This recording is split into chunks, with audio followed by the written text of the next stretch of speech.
ফিলিস্তিনে গণহত্যার প্রতিবাদে বিক্ষোভ মিছিল ও সমাবেশ করেছে সীতাকুণ্ড জামায়াতে ইসলাম।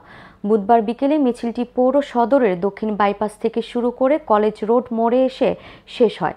উপজেলা জামায়াতের নায়েব আমির রাশেদুজ্জামান মজুমদারের সভাপতিত্বে ও সেক্রেটারি মোহাম্মদ তাহেরের সঞ্চালনায় সমাবেশে প্রধান বক্তা ছিলেন উত্তর জেলা জামায়াতের সাংগঠনিক সম্পাদক আনোয়ার সিদ্দিক চৌধুরী। এতে প্রধান অতিথির বক্তব্যে উত্তর জেলা জামায়াতের আমির আলাউদ্দিন শিকদার বলেন, আমরা আজীবন ইহুদিবাদের বিরুদ্ধে প্রতিবাদ করে যাব যতদিন তারা নিরীহ মুসলিম নরনারী ও শিশু হত্যা বন্ধ না করবে। এ সময় তিনি কোনো ব্যবসা প্রতিষ্ঠানে হামলা না করে সবাইকে ইসরায়েলি পণ্য বর্জনের আহ্বান জানান। এ সময় উপস্থিত ছিলেন উত্তর জেলা শ্রমিক কল্যাণ ফেডারেশনের সেক্রেটারি মোহাম্মদ জসিম উদ্দিন আজাদ, উপজেলা জামায়াতের অ্যাসিস্ট্যান্ট সেক্রেটারি কুতুবুদ্দিন শিবলি, অ্যাডভোকেট আশরাফুল রহমান, পৌর আমির হাফেজ আলী আকবর সহ প্রমুখ।